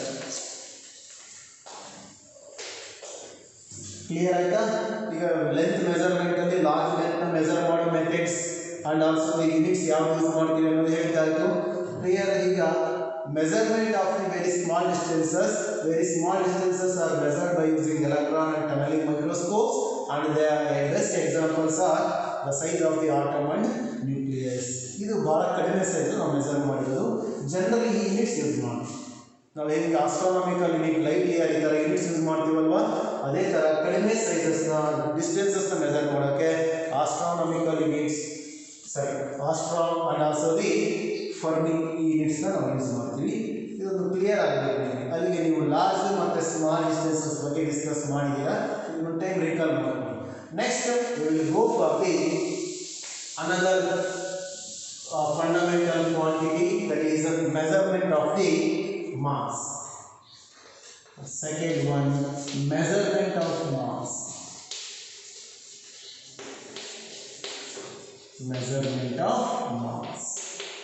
Length measurement ಅಲ್ಲಿ large and small length ಬಗ್ಗೆ discussion ಆಗಿದೆ. ಈಗ ನಾವು discuss ಮಾಡ್ತಾ ಇರೋದು mass measurement. ಇಲ್ಲೂ ಕೂಡ ನಿಮಗೆ ಕ್ವಶನ್ ಅರೈಸ್ ಆಗುತ್ತೆ. ಮಾಸ್ ಮೆಜರ್ಮೆಂಟ್ ಅಂದರೆ ಈಗ ಕಡಿಮೆ ಮತ್ತು ಜಾಸ್ತಿ ಮಾಸಸ್ ಕನ್ಸಿಡರ್ ಆಗುತ್ತೆ, ಅದನ್ನೇ ಡಿಸ್ಕಸ್ ಮಾಡ್ತಾ ಹೋಗ್ತೀವಿ. ಕ್ಲಿಯರ್ ಆಯ್ತಲ್ಲ students? I think all of you know mass is nothing but it is the quantity of matter. It is the quantity of matter, and generally we are using the common balances in order to measure the mass. Now mass measure ಮಾಡಬೇಕಾದ್ರೆ balances use ಮಾಡ್ತಾ ಇರ್ತೀವಿ. And the mass is generally expressed in kilogram. ನಾವು measure ಮಾಡಿ kilogram ಅಲ್ಲಿ express ಮಾಡ್ತೀವಿ, ಇಷ್ಟು kg ಇದೆ ಅಂತ ಹೇಳ್ತಾ ಇರ್ತೀವಿ. ಬಟ್ ಜಾಸ್ತಿ ಇದ್ರೆ ಮಾಸಸ್, ಎಕ್ಸಾಂಪಲ್ ಕೊಡ್ತೀನಿ ನೋಡಿ, very large masses such as mass of the planet. ನಾವು ಹೇಳ್ತೀವಿ ಪ್ಲಾನೆಟ್, ಯಾವುದೋ ಪ್ಲಾನೆಟ್ ತಗೊಂಡು ಜುಪಿಟರ್ ತಗೊಂಡ್ರೆ ಮಾಸ್ ಎಷ್ಟಿದೆ, ಅದು ಸೈಜ್ ಎಷ್ಟಿದೆ ಅಂತ ಹೇಳ್ತಾ ಇದ್ದೀವಿ ನಾವು. ಮತ್ತು ಹೆಂಗೆ ಮೆಜರ್ ಮಾಡಿದ್ದಾರೆ, ಅದಕ್ಕೆ ಯಾವ ಮೆಥಡ್ ಫಾಲೋ ಮಾಡಿದ್ದಾರೆ? Mass of the star, mass of the planets are measured by using one of the method that is called gravitational method. ಈ ಥರ ಕ್ವಶನ್ಸ್ ಅರೈಸ್ ಆಗುತ್ತೆ, ಅರೈತಲ್ವಾ? ಕಡಿಮೆ ಮಾಸ್ ಇದ್ದಾಗ ನಾವು ಅಂದರೆ ಕಿಲೋಗ್ರಾಮ್ ಗ್ರಾಮಲ್ಲಿ ಹೇಳ್ಬಿಡ್ತೀವಿ. ಭಾಳ ಮಾಸಸ್ ಇದ್ದಾಗ ಅದನ್ನು ಯಾವ ಮೆಥಡಲ್ಲಿ ಹೇಳ್ತೀವಿ ಅಂತ ಫಾಲೋ ಮಾಡಿ ಹೇಳ್ತೀವಿ. ನೆಕ್ಸ್ಟ್ ಇನ್ನೊಂದು ಕ್ವಶನ್ ಅರೈಸ್ ಆಗುತ್ತೆ ನಿಮಗೆ. ಕಡಿಮೆ ಮಾಸ್ ಅಂದರೆ ಗ್ರಾಮ್ ಕಿಲೋಗ್ರಾಮ್ ಹೇಳ್ತೀವಿ ಸರ್. ಆಟಮ್ನಲ್ಲಿರೋ particles, example electron, proton, neutron mass ಇದೆ, ಇಷ್ಟು ಕಿಲೋಗ್ರಾಮ್ ಅಂತ ಹೇಳ್ತೀರಾ, ಅದನ್ನ ಹೇಗೆ ಮೆಜರ್ ಮಾಡೋದಂದರೆ ಅದಕ್ಕೊಂದು ಮೆಥಡ್ ಇದೆ, that is called mass spectrograph. Mass spectrograph ಮೆಥಡಲ್ಲಿ ನಾವು ಕಡಿಮೆ ಮಾಸಸ್ನ ಮೆಜರ್ ಮಾಡ್ತೀವಿ. ಗ್ರಾವಿಟೇಷನಲ್ ಮೆಥಡಲ್ಲಿ ಲಾರ್ಜ್ ಮಾಸಸ್ನ ಮೆಜರ್ ಮಾಡ್ತೀವಿ. ಆ್ಯಂಡ್ ಎಕ್ಸ್ಪ್ರೆಸ್ ಮಾಡಬೇಕಾದ್ರೆ ಯೂನಿಟ್ಸ್ ಕೂಡ ಚೇಂಜ್ ಇರುತ್ತೆ. Generally we are using the very smallest unit for for the measurement of the mass is atomic mass unit, AMU. 1 AMU ಅಂದರೆ ಎಷ್ಟು ಕಡಿಮೆ ಕಿಲೋಗ್ರಾಮ್ ಅನ್ನೋದನ್ನು ಕೂಡ ಎಷ್ಟು ಗ್ರಾಮ್ ಕಿಲೋಗ್ರಾಮ್ ಈಕ್ವಲ್ ಅನ್ನೋದನ್ನು ನಾವು ಪ್ರೂವ್ ಮಾಡ್ತೀವಿ. ಹಾಗಾಗಿ ನಿಮ್ಮ ಡಿಸ್ಕಷನ್ ಅಲ್ಲಿ ಕ್ಲಿಯರ್ ಆಗಬೇಕು. ಲೆಂತ್ ಬಗ್ಗೆ ಡಿಸ್ಕಷನ್ ಹೆಂಗೆ ಮಾಡಿದ್ವಲ್ಲ, ಜಾಸ್ತಿ ಲೆಂತ್ ಇದ್ದಾಗ ಹಿಂಗೆ ಮೆಜರ್ ಮಾಡ್ತೀವಿ, ಯಾವ ಥರ ಎಕ್ಸ್ಪ್ರೆಸ್ ಮಾಡ್ತೀವಿ ಯೂನಿಟ್ಸ್ ಯೂಸ್ ಮಾಡಿ ಅಂತ, ಅದೇ ಥರ ಮಾಸಸ್ ಅಲ್ಲೂ ಕೂಡ ಇರುತ್ತೆ. ಕಡಿಮೆ ಮಾಸ್, ಭಾಳ ಕಡಿಮೆ ಮಾಸ್ ನೀವು ಯೋಚನೆ ಮಾಡಿ, electron mass, neutron mass, proton mass ಇವ್ನು ಹೆಂಗೆ ಮೆಜರ್ ಮಾಡಿದ್ದಾರೆ ಮತ್ತು ಯಾವ ಯೂನಿಟಲ್ಲಿ ಹೇಳ್ತೀವಿ. ಅದೇ ಥರ ಜಾಸ್ತಿ ಸೈಜ್ ಇರೋ ಮಾಸಸ್ ಜಾಸ್ತಿ ಇರೋದು ಪ್ಲಾನೆಟ್ ಮಾಸ್, ಸ್ಟಾರ್ ಮಾಸ್ ಇದನ್ನು ಹೆಂಗೆ ಹೇಳ್ತೀವಿ, ಯಾವ ಮೆಥಡಲ್ಲಿ ಹೇಳ್ತೀವಿ, ಇದನ್ನೆಲ್ಲ ನಾವು ಡಿಸ್ಕಸ್ ಮಾಡ್ತಾ ಹೋಗ್ತಾ ಇರ್ತೀವಿ. First right the general points ಅಂತ ಹೇಳಿ ಪಾಯಿಂಟ್ ಬರ್ಕೊಳ್ಳಿ, ಆಮೇಲೆ ನಾವು ಲಾರ್ಜ್ ಮತ್ತು ಸ್ಮಾಲ್ ಮಾಸಸ್ ಬಗ್ಗೆ ಡಿಸ್ಕಸ್ ಮಾಡ್ತಾ ಹೋಗ್ತೀವಿ. Write the points. Mass is the, ಗೊತ್ತಿದೆ ನಿಮಗೆ, mass is the quantity of matter and I think all of you know that the difference between scalars and vector, the mass is a scalar quantity, it has only magnitude. ಗೊತ್ತಾಗಬಹುದು ನಿಮಗೆ, mass is the quantity of matter and it is a scalar quantity. weight and mass difference ಬರಬೇಕಾದ್ರೆ ಇವೆಲ್ಲ ಹೇಳ್ತೀವಿ ನಾವು, clear ಆಯ್ತಲ್ವಾ. Next SI unit of mass is kilogram. Mass ನಾವು kilogram ಅಲ್ಲಿ ಹೇಳ್ತೀವಿ. ಕಡಿಮೆ ಇದ್ದಾಗ ನಾವು ಬೇರೆ ಯೂನಿಟ್ ಯೂಸ್ ಮಾಡ್ತೀವಿ, ಬಟ್ SI ಯೂನಿಟ್ ಅಂತ ನಾವು ತಗೊಳ್ತಾ ಇದ್ದೀವಿ. ಕ್ಲಿಯರ್ ಆಗಿದೆ ಈ ಪಾಯಿಂಟ್ ನಿಮಗೆ. Mass is the quantity of matter, the SI unit is kilogram. Next discussion is important, ಬರ್ಕೊಳ್ಳಿ. Very large masses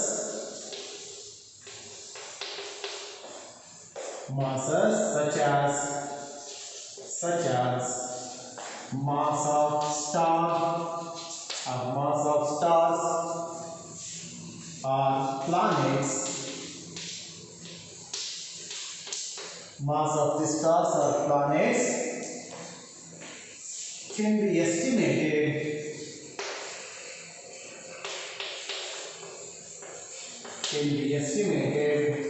by Newton's law of gravitation. ಈ ಥರ ಕ್ವಶನ್ಸ್ ಅರೈಸ್ ಆಗ್ಬೋದು.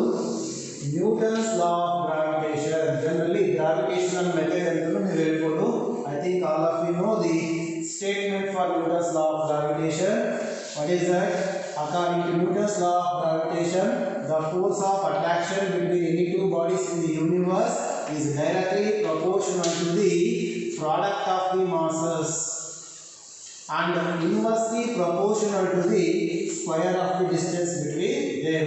By using this law, we can find the value of m1 or m2, where m1 or m2 represents the mass of the planet or star. ನಾವು ಯಾವುದಾದ್ರೂ planet ಅಥವಾ ಸ್ಟಾರ್ನ mass ಅನ್ನೋದು ಅಂತ ತಗೊಂಡಾಗ ಈ ಫಾರ್ಮುಲಾ ಯೂಸ್ ಮಾಡಿ, ಈ ರಿಲೇಷನ್ ಯೂಸ್ ಮಾಡಿ ಕ್ಯಾಲ್ಕುಲೇಟ್ ಮಾಡ್ಬೋದು. ಗೊತ್ತಿರಬೇಕು, ಕ್ವಶನ್ಸ್ ಅರೈಸ್ ಆಗ್ಬೋದು. Which method is used to measure the or estimate the large masses ಅಂದರೆ ನೀವು Newton's law of gravitation or gravitational method ಗೊತ್ತಿರಬೇಕು. ಹೇಗೆ ನಾವು ಲಾರ್ಜ್ ಡಿಸ್ಟೆನ್ಸ್ನ ಮೆಜರ್ ಮಾಡೋಕ್ಕೆ ಪ್ಯಾರಲಾಕ್ಸ್ ಮೆಥಡ್ ಯೂಸ್ ಮಾಡೋ, ಅದೇ ಥರ ಲಾರ್ಜ್ ಮಾಸಸ್ನ ನಾವು Newton's law of gravitation use ಮಾಡಿ ಮೆಜರ್ ಎಸ್ಟಿಮೇಟ್ ಮಾಡ್ಬೋದು ಅಂತ ಹೇಳ್ತಾ ಇದ್ದೀನಿ. ನೆಕ್ಸ್ಟ್ ಪಾಯಿಂಟ್ ಬರ್ಕೊಳ್ಳಿ. Very small masses such as, ಯಾವ್ದಿರ್ಬೋದು? ಭಾಳ ಕಡಿಮೆ ಮಾಸ್ ಅಂದರೆ ಆಟಮ್ ಮತ್ತು subatomic particle, electron, proton, neutron ಅಂತ ತಗೊಂಡಿರಲ್ಲ, ಅದನ್ನೇ ತಗೊಳ್ತಾ ಇದ್ದೀವಿ. Very small masses such as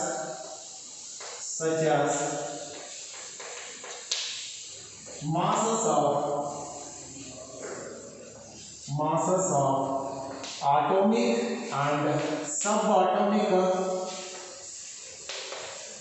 particles are measured. Atomic and subatomic, electron, proton, neutron ಅಂತ ಹೇಳ್ತಾ ಇದ್ದೀನಿ ನಾನು.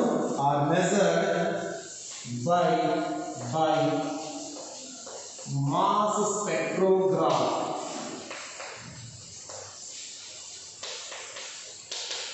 Mass spectrograph. ಈ ಕ್ವಶನ್ಸ್ ಅರೈಸ್ ಆಗೋ ಚಾನ್ಸಸ್ ಇರುತ್ತೆ. ಜಾಸ್ತಿ ಮಾಸ್ ಇದ್ದಾಗ ಕಡಿಮೆ ಮಾಸ್ ಇದ್ದಾಗ ಯಾವ ಮೆಥಡ್ ನಾವು ಯೂಸ್ ಮಾಡ್ತಾ ಇದ್ದೀವಿ ಅನ್ನೋದು ಗೊತ್ತಾಗಬೇಕು ನಿಮಗೆ. Mass spectrograph and express measure ಮಾಡೋಕ್ಕೆ ಮೆಥಡ್ ಯೂಸ್ ಮಾಡ್ತೀವಿ. ಬಟ್ ಎಕ್ಸ್ಪ್ರೆಸ್ ಮಾಡಬೇಕಾದ್ರೆ ಕಡಿಮೆ ಮಾಸಸ್ ನಾವು ಕಿಲೋಗ್ರಾಮ್ ಹೇಳೋ ಚಾನ್ಸಸ್ ಕಡಿಮೆ. ಅದಕ್ಕೊಂದು ಸೂಟೇಬಲ್ ಯೂನಿಟ್ ಇದೆ, that is called atomic mass unit ಅಂತ ಬರ್ಬೋದು. And express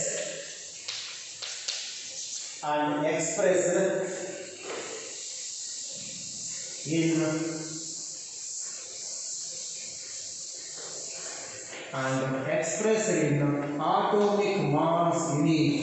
atomic mass unit. Write it in bracket AMU. We are measuring by using the mass spectrograph method, and that unit, that quantity or that mass is expressed by using this unit, that is atomic mass unit. ನೀವು ಹೇಗೆ kilogram, gram, milligram ಅಂತ ಹೇಳ್ತಿರೋ mass unit, ಅದೇ ಥರ atomic mass unit ಕೂಡ ಇದು unit ಕಡಿಮೆ mass ಇದ್ದಾಗ ಹೇಳ್ತೀವಿ. Example, the mass of the proton 1.007 atomic mass unit. ಈ ಥರ ಹೇಳ್ತೀವಿ ನಾವು 1.007 U, 1.008 U ಅಂತ. U means here atomic mass unit. ಇನ್ನೊಂದು ಆಟೋಮಿಕ್ ಸಿಂಬಲ್ ಇದನ್ನು ಯೂಸ್ ಮಾಡ್ತೀವಿ. U or AMU ಸಿಂಬಲ್ ಅಲ್ಲಿ ನಾವು ರೆಪ್ರೆಸೆಂಟ್ ಮಾಡ್ತಾ ಹೋಗ್ತೀವಿ ನಾವು ಆಟೋಮಿಕ್ ಮಾಸ್ ಯೂನಿಟ್. ಕ್ಲಿಯರ್ ಆಯ್ತಲ್ವಾ? The large masses are measured by using gravitational method. The small masses are measured by using mass spectrograph, and they are expressed in atomic mass unit. Next, write down the subheading atomic mass unit.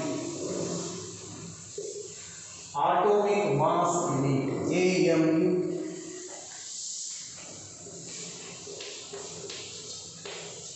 Atomic mass. ಈಗ ನೀವು light year, parsec ಮತ್ತು light year astronomical unit define ಮಾಡೋದೇ ಥರ definition ಕೂಡ important ಆಗುತ್ತೆ. ಕೇಳಿದ್ದಾರೆ ಭಾಳ time. Atomic mass unit ಅಂದರೆ ಏನು ಅಂತ. Atomic mass unit is the mass of one atom of the carbon 12 whole divided by 12. ಅಂದರೆ ಜನರಲ್ ಈ ಥರ ಡಿಫೈನ್ ಮಾಡ್ತೀವಿ. ಆಟೋಮಿಕ್ ಮಾಸ್ ಯೂನಿಟ್ ಅಂದರೆ ಏನು ಅಂದರೆ it is equal to the 1/12, meaning first 1/12 of mass of one atom of carbon 12. ನೀವು carbon 12 ಒಂದು ಆಟಮ್ನ mass ತಗೊಳ್ತೀರಲ್ವಾ, ಆ ವ್ಯಾಲ್ಯೂನ ಡಿವೈಡೆಡ್ ಬೈ 12 ಮಾಡಿದಾಗ ನಿಮ್ಗೆ ಏನು ವ್ಯಾಲ್ಯೂ ಸಿಗುತ್ತಲ್ಲ ಅದು 1 AMU. ಭಾಳ ಕಡಿಮೆ ಸಿಗುತ್ತೆ. ಫಸ್ಟೇ ನಾನು ಹೇಳ್ತಾ ಇದ್ದೀನಿ, 1 AMUನ ಕ್ಯಾಲ್ಕುಲೇಟ್ ಮಾಡಿದ್ರೆ nearly 1.66 into 10 to the power of -27 kg ಬರುತ್ತೆ. ನೋಡಿ ಎಷ್ಟು ಕಡಿಮೆ ಇದೆ. 27 -27 ಇದೆ, ಪವರ್ ಇದೆ. ಹಾಗಾಗಿಬಿಟ್ಟು ಅಷ್ಟು ಕಡಿಮೆ. ಹಾಗಾಗಿಬಿಟ್ಟು ಕಿಲೋಗ್ರಾಮಲ್ಲಿ ಎಕ್ಸ್ಪ್ರೆಸ್ ಮಾಡೋದಕ್ಕೆ ಇದು ಸೂಟೇಬಲ್ ಅಲ್ಲ, ಕಡಿಮೆ ಮಾಸಸ್. ಅದಕ್ಕೆ AMU ಯೂಸ್ ಮಾಡಿ. ಹಾಗಾಗಿ define 1 AMU or atomic mass unit ಅಂತ ನೀವು ಬರೀಬೋದು. 1 atomic mass unit is the 1/12 of the mass of one atom of carbon 12. Sir ಈ ವ್ಯಾಲ್ಯೂ ಹೇಗೆ ಬರುತ್ತೆ ಅದನ್ನು ಪ್ರೂವ್ ಮಾಡ್ತೀವಿ ನಾವು. ಅರೈತಲ್ಲ, ಪ್ರೂಫ್ ಕೂಡ ಕೇಳೋ ಚಾನ್ಸಸ್ ಇರುತ್ತೆ. First write out the definition for atomic mass unit. Write out atomic mass unit is defined as, general ಇಷ್ಟು ಬರ್ಕೊಳ್ಳಿ ನೀವು. Atomic mass unit is defined as, ಯಾವ ಥರ ಡಿಫೈನ್ ಮಾಡ್ತೀವಿ ನಾವು? is defined as, write down in inverted comma, defined as 1/12 of mass of 1/12 of mass of one atom of carbon 12 isotope. 1/12 of mass of the one atom of carbon 12. ಈ ಒಂದು ಆಟಮ್ನ mass find out ಮಾಡ್ತೀರಾ, C12 divided by 12 ಮಾಡ್ತೀರಾ. Finally we get the 1 AMU value in kilogram ಬರುತ್ತೆ. ಅದು prove ಮಾಡ್ತೀವಿ. ಆಯ್ತಲ್ವಾ? Definition complete ಆಗಿದೆ ಅಲ್ವಾ? ನೆಕ್ಸ್ಟ್ ಲೈನ್, ದಟ್ ಈಸ್ ನಿಮಗೆ ಪ್ರೂಫ್ ಕೇಳೋ ಚಾನ್ಸಸ್ ಇರುತ್ತೆ. ಇಲ್ಲ ರಿಲೇಷನ್ 1 AMU ಮತ್ತು kg ಇರೋ ರಿಲೇಷನ್ ನೀವು ಮುಂದೆ ಯೂಸ್ ಮಾಡ್ಕೊಳ್ತೀರಾ ಸಿಂಪ್ಲಿಫಿಕೇಶನ್ಸ್ ಆರ್ ಕ್ಯಾಲ್ಕುಲೇಷನ್ಸ್ ಅಲ್ಲಿ. ಬರ್ಕೊಳ್ಳಿ. therefore 1 AMU equal to 1/12 into mass of one atom of carbon 12. One atom of carbon 12. Therefore, 1/12 into mass of one atom of the carbon 12. So the carbon 12 is mass number 12 gram ಇದೆ, 12 gram ಇದೆ, kg convert ಮಾಡ್ತಾ ಇದ್ದೀನಿ. 12 kg convert ಮಾಡೋದ್ರೆ ಏನು 10 to the power of -3 kilogram ಆಯ್ತು. 12 gram ಇದೆ, gram ನಾನು kilogram convert ಮಾಡ್ತಾ ಇದ್ದೀನಿ. therefore 12 into 10 to the power of -3. ಇಲ್ಲಿ ನಾನು ಕ್ಯಾಲ್ಕುಲೇಟ್ ಮಾಡ್ತಾ ಇರೋದು 12 ಗ್ರಾಮ್ಗೆ ಅಲ್ವಾ, ಆದರೆ ಒನ್ ಆಟಮ್ಗೆ ಕ್ಯಾಲ್ಕುಲೇಟ್ ಮಾಡ್ತಾ ಇದ್ದೀನಿ. ಕ್ಲಿಯರ್ ಆಗಿ ಅರ್ಥ ಮಾಡ್ಕೊಳ್ಳಿ. ಇಲ್ಲಿ 12 ಗ್ರಾಮ್ ಅಲ್ಲಿ ನಂಬರ್ ಆಫ್ ಆಟಮ್ಸ್ ಇರುತ್ತೆ, ಎನ್ ನಂಬರ್ ಆಫ್ ಆಟಮ್ಸ್ ಇರುತ್ತೆ. ಬಟ್ ನನಗೆ ಬೇಕಾಗಿರೋದೇನು 12 ಗ್ರಾಮ್ ಕರೆಕ್ಟ್ ಇದೆ, ಬಟ್ ಒನ್ ಆಟಮ್ನ ತಗೊಳ್ತೀನಿ. 12 ಗ್ರಾಮ್ ಅಲ್ಲಿರೋ ಒನ್ ಆಟಮ್ ಅದು ತಗೋಬೇಕಂದ್ರೆ ಡಿವೈಡೆಡ್ ಬೈ ಅವೊಗೇಡ್ರೋ ನಂಬರ್. ಸ್ವಲ್ಪ ಈ ಕಾನ್ಸೆಪ್ಟ್ ಟಫ್ ಅನಿಸ್ಬೋದು, ಕೆಮಿಸ್ಟ್ರಿಯಲ್ಲಿ ಬರುತ್ತೆ ಅವೊಗೇಡ್ರೋ ನಂಬರ್ ಅಂತ. Number of atoms present per mole or present per gram ಅಂತ. That value is 6.023 into 10 to the power of 23. ಅಂದರೆ ನಾನು ಅದೇನು 12 ಗ್ರಾಮ್ ಇದೆಯಲ್ಲ ಅದು ಕೆ ಜಿ ಕನ್ವರ್ಟ್ ಮಾಡ್ಕೊಂಡು divided by Avogadro number. Avogadro number represents the number of atoms per mole or per gram ಅಂತ. ಅದರಿಂದ ಅರ್ಥ ಆದ್ರೆ ಮಾತ್ರ ಗೊತ್ತಾಗುತ್ತೆ. ಇಲ್ಲ ಜಸ್ಟ್ ಇಷ್ಟು ಐಡಿಯಾ ಇತ್ತು ಸಾಕು ನಿಮಗೆ. After simplification 12 gets cancelled and after simplifying we get nearly 1.66 into 10 to the power of -27 kilograms. The value of 1 AMU. ಕೇಳ್ಬೋದು ಕ್ವಶನ್ಸ್ ಕೂಡ ನಿಮಗೆ. 1 AMU is expressed in kilogram ಅಂತ. that is equal to this value. ನೋಡ್ಕೊಳ್ಳಿ ಇಲ್ಲಿ 12 cancel ಆಗುತ್ತೆ, 10 to the power of -3 ಇದು 23 ಇದೆ, -26 ಆಗುತ್ತೆ. 1/6.0 ಸಿಂಪ್ಲಿಫಿಕೇಶನ್ ಮಾಡಿ ನಾನು ಫೈನಲ್ ಆನ್ಸರ್ ಮಾತ್ರ ಬರ್ತೀನಿ. ನೀವು ಪ್ರಾಕ್ಟೀಸ್ ಮಾಡಿದ್ರೆ ಕ್ಲಿಯರ್ ಆಗಿದೆ ನಿಮಗೆ. ಲಾರ್ಜ್ ಮಾಸಸ್ನ ಮೆಜರ್ ಮಾಡೋಕ್ಕೆ ಗ್ರಾವಿಟೇಷನಲ್ ಮೆಥಡ್ ಯೂಸ್ ಮಾಡ್ತೀವಿ. ಸ್ಮಾಲ್ ಮಾಸಸ್ನ ಮೆಜರ್ ಮಾಡೋದಕ್ಕೆ ಮಾಸ್ ಸ್ಪೆಕ್ಟ್ರೋಗ್ರಾಫ್ ಯೂಸ್ ಮಾಡ್ತೀವಿ. ಎಕ್ಸ್ಪ್ರೆಸ್ ಇನ್ AM ಕಿಲೋಗ್ರಾಮ್ ಅಲ್ಲಿ ಎಕ್ಸ್ಪ್ರೆಸ್ ಮಾಡಲ್ಲ, ನಾವು AM ಅಲ್ಲಿ ಎಕ್ಸ್ಪ್ರೆಸ್ ಮಾಡ್ತೀವಿ. ಆ AM ನಲ್ಲಿ ಎಷ್ಟು ಕಿಲೋಗ್ರಾಮ್ ಅನ್ನೋದು ಬಹಳ ಇಂಪಾರ್ಟೆಂಟ್ ಆಗುತ್ತೆ. ಕ್ಲಿಯರ್ ಆಯ್ತಾ? ನೆಕ್ಸ್ಟ್ ಲಾಸ್ಟ್ ಕ್ವಾಂಟಿಟಿ ನಾನು ಮೆಜರ್ ಮಾಡಿದ್ರೆ it is measurement of time. ಅಲ್ಲಿಗೆ ಮೆಜರ್ಮೆಂಟ್ ಕಾನ್ಸೆಪ್ಟ್ ಕಂಪ್ಲೀಟ್ ಆಗುತ್ತೆ. Measurement of length large and small ಆಯಿತು, ಮೆಜರ್ಮೆಂಟ್ ಆಫ್ ಮಾಸ್ ಆಯಿತು, measurement of time. The third one measurement of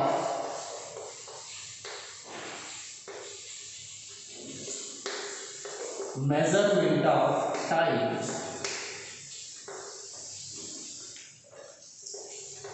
Students, generally we are measure the time by using clock or also by using the wrist watches. Wrist watch clock use ಮಾಡಿ ನಾವು time ನ measure ಮಾಡ್ತೀವಿ. and the SI unit for the time is second. ನಿಮಗೆ ಗೊತ್ತಿದೆ second ಅಲ್ಲಿ time ನ ನಾವು express ಮಾಡ್ತೀವಿ ಮತ್ತು ಮೆಜರ್ ಮಾಡಬೇಕಾದ್ರೆ ಕ್ಲಾಕ್ ಅನ್ನು ಯೂಸ್ ಮಾಡ್ತೀವಿ ಅಂತ. ಬಟ್ ಇದು ಇಂಪಾರ್ಟೆಂಟ್ ಅಲ್ಲ ಸರ್, ಕಡಿಮೆ ಟೈಮ್ ಇದೆ, ನಾವು ಸೆಕೆಂಡ್ಸ್ ಅಲ್ಲೂ ಮೆಜರ್ ಮಾಡೋಕ್ಕಾಗಲ್ಲ. ಎಕ್ಸಾಂಪಲ್ ಎಲೆಕ್ಟ್ರಾನ್ ಟ್ರಾನ್ಸಿಷನ್ ತಗೋಬೇಕಾದ್ರೆ 10 to the power of -9 second ವರೆಗೂ ನಾವು ಮೆಜರ್ ಮಾಡ್ತೀವಿ. ಅಷ್ಟು ಫ್ರಾಕ್ಷನ್ ಆಫ್ ಸೆಕೆಂಡ್ ಕೂಡ ನಾವು ಮೆಜರ್ ಮಾಡಬೇಕು ಅಂದರೆ ಯಾವ ಇನ್ಸ್ಟ್ರೂಮೆಂಟ್ ಇದೆ ನಮ್ಮ ಕಡೆ? ಅದೇ ಥರ large time, example the long time intervals such as the age of the earth, ಅದೇ the age of the fossils, ಇವನ್ನೆಲ್ಲ ಮೆಜರ್ ಮಾಡಬೇಕಾದ್ರೆ ಯಾವುದು ನಮ್ಮ ಹತ್ರ ಕ್ಲಾಕ್ ಇಲ್ಲ. ಅಲ್ಲಿ ಮೆಥಡ್ಸ್ ಯೂಸ್ ಮಾಡ್ತೀವಿ. That is radio active decay method is used to estimate the long time intervals such as age of the earth and age of the fossils. Similarly, very small time such as the transition time of the electron in an atom, those are calculated or measured by using the cesium clock, cesium atomic clock. ಈ idea ನಿಮಗೆ generally time ಅಂದರೆ ನಾವು ಕ್ಲಾಕಲ್ಲಿ measure ಮಾಡ್ತೀವಿ. ಕಡಿಮೆ time ಇದ್ದಾಗ caesium atomic ಕ್ಲಾಕ್ನ use ಮಾಡ್ತಾರೆ. ಅದರಲ್ಲಿ 1 second ಅಂದರೆ ಎಷ್ಟು ಅನ್ನೋದನ್ನು ನಾನು ಎಕ್ಸ್ಪ್ರೆಸ್ ಮಾಡಬೇಕು. ನೆಕ್ಸ್ಟ್ ಜಾಸ್ತಿ ಇದ್ದಾಗ time, example age of the earth ಈ ಥರ ಇದ್ದಾಗ ರೇಡಿಯೋ ಆಕ್ಟಿವ್ ಡೇಟಿಂಗ್ ಮೆಥಡ್ನ ಯೂಸ್ ಮಾಡ್ತೀವಿ. ಈ ಈ ಥರ ಕಡಿಮೆ ಮತ್ತು ಜಾಸ್ತಿ ಟೈಮ್ ಇದ್ದಾಗ, ಮಾಸ್ ಇದ್ದಾಗ, ಲೆಂತ್ ಇದ್ದಾಗ ಯಾವ ಮೆಥಡ್ನ ಮತ್ತು ಯಾವ ಯೂನಿಟ್ನ ಯೂಸ್ ಮಾಡ್ತೀವಿ ಅನ್ನೋದು ಇಂಪಾರ್ಟೆಂಟ್. ಇದರ ಮೇಲೆ ಕ್ವಶನ್ಸ್ ಅರೈಸ್ ಆಗ್ತಾ ಹೋಗುತ್ತೆ. ದೇರ್ಫೋರ್ ಫಸ್ಟ್ ನೀವು ಇಲ್ಲಿ ಕೆಲವು ಪಾಯಿಂಟ್ಸ್ ಬರ್ಕೊಂಡ್ಬಿಡಿ, ಈಸಿ ಆಗ್ತಾ ಹೋಗುತ್ತೆ. ಟೈಮ್ ಒಂದು ಡೆಫಿನೇಷನ್ಸ್ನ ನಾನು ಹೇಳ್ತಾ ಹೋಗ್ತೀನಿ, ಬರ್ಕೊಳ್ಳಿ. ಜನರಲಿ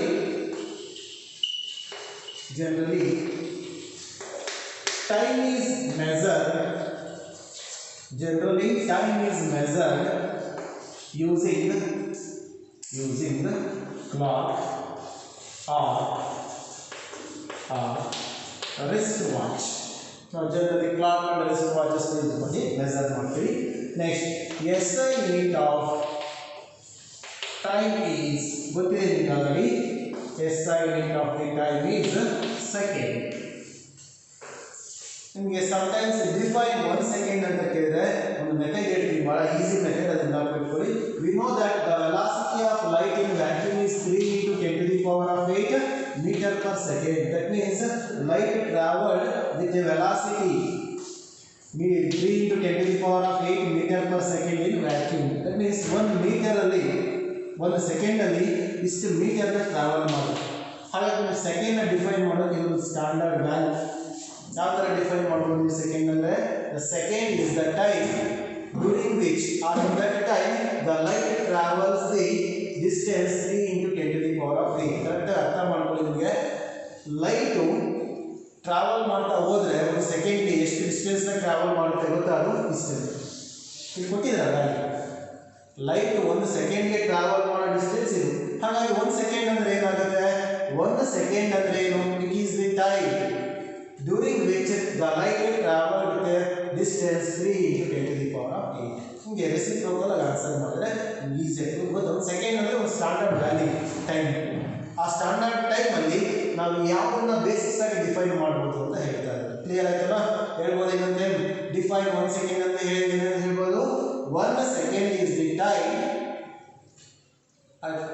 taken, ಏನು ಬೇಕದು? Time taken to travel, time taken by the light to travel a distance of 3 into 10 to the power of 8 meter. Light time ತಗೊಳುತ್ತೆ ಇಷ್ಟನ್ನು ಟ್ರಾವೆಲ್ ಮಾಡೋದಕ್ಕೆ. ಆ ಟೈಮ್ ಏನಾಗಿರುತ್ತೆ ಗೊತ್ತಾ? 1 ಸೆಕೆಂಡ್ ಆಗಿದೆ. ಅದನ್ನೊಂದು ಬರ್ಕೊಬೇಡಿ. ಸೆಕೆಂಡ್ ಡೆಫಿನೇಷನ್ ಅಂತ ಗೊತ್ತಿಲ್ಲಿ. Second is the time. Second hour minute ಇದೆಲ್ಲ ಟೈಮ್. ಬಟ್ ಆ ಟೈಮಲ್ಲಿ ಯಾವ ಇವೆಂಟ್ ಆಗುತ್ತೆ ಅನ್ನೋದನ್ನು ಡಿಫೈನ್ ಮಾಡ್ತಾ ಇದ್ದೀನಿ. ಸೆಕೆಂಡ್ ಇಸ್ ದಿ ಟೈಮ್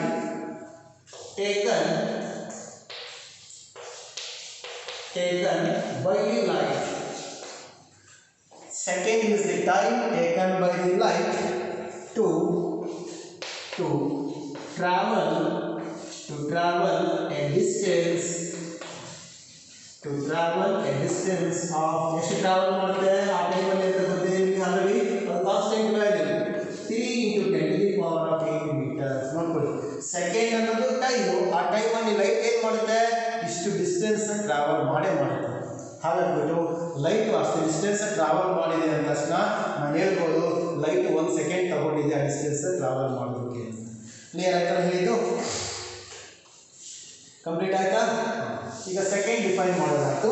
ಈಗ ನಾವು ಡಿಸ್ಕಸ್ ಮಾಡಬೇಕಾದ್ರೆ ಏನು? Discussing how to measure the small and large time intervals. Large ಮತ್ತು ಸ್ಮಾಲ್ ಟೈಮ್ ಇಂಟರ್ವಲ್ಸ್ನ ಯಾವ ಥರ ಮೆಜರ್ ಮಾಡ್ತೀವಿ ಅನ್ನೋದು ಮೆನ್ಷನ್ ಮಾಡಿಕೊಂಡ್ರೆ ಈ ಕಾನ್ಸೆಪ್ಟ್ ಕಂಪ್ಲೀಟ್ ಆಗುತ್ತೆ. ಅವೆರಡು ಪಾಯಿಂಟ್ನ ಮೆನ್ಷನ್ ಬರ್ಕೊಳ್ಳಿ. ದಿ ಅಕ್ಯುರೇಟ್, ಭಾಳ ಅಕ್ಯುರೇಟಾಗಿ ನಾವು ಮೆಜರ್ ಮಾಡಬೇಕು ಅಂದರೆ ನಾವು ಸೀಸಿಯಂ ಕ್ಲಾಕ್ ಯೂಸ್ ಮಾಡ್ತೀವಿ. ಅದನ್ನು ಹೇಳ್ತಾ ಇದ್ದೀವಿ. The accurate measurement of time, the accurate measurement of time is based on periodic vibrations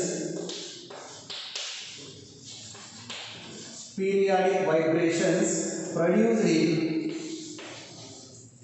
or periodic vibrations of cesium atom in cesium clock. cesium clock ಅಲ್ಲಿ cesium atom vibrations ನ ನಾವು consider ಮಾಡಿಕೊಂಡು accurate measurement ಮಾಡ್ಬೋದು. ಅದು ಹಿಂಗೆ wrist watch use ಮಾಡ್ತೀವೋ ಆ ಥರ. ಅದಕ್ಕಿಂತ ಅಕ್ಯುರೇಸಿ ಬೇಕು ಅಂದಾಗ ನಾವು cesium clock ಯೂಸ್ ಮಾಡ್ತೀವಿ. ದಟ್ cesium clock ಪ್ರಿನ್ಸಿಪಲ್ ಏನು ಅಂದರೆ the periodic vibrations of the cesium atoms. Clear ಆಯ್ತಲ್ಲ? ಸರಿ, ಜಾಸ್ತಿ ಟೈಮ್ ಇಂಟರ್ವಲ್ ಇದ್ರೆ ಏನು ಮಾಡ್ತೀವಿ ಅದನ್ನು ನಾವು ಮೆನ್ಷನ್ ಮಾಡ್ಕೊಳ್ಳಬೇಕು. Very long time intervals, very long time intervals such as ಯಾವುದು ಬಹಳ ಟೈಮ್ ಏಜ್ ನ ಹೇಳ್ತಾ ಹೋಗ್ತೀನಿ, age of the earth, such as age of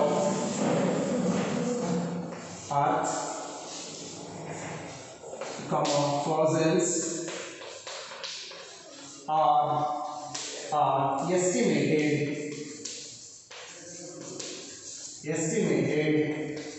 using ಯಾವ ರೀತಿ ಯೂಸ್ ಮಾಡ್ತೀವಿ ಅಂತ ಹೇಳ್ತಾ ಇದ್ದೀನಿ ನಾನು, ಯೂಸಿಂಗ್ ರೇಡಿಯೋ ಆಕ್ಟಿವ್ ಡೇಟಿಂಗ್.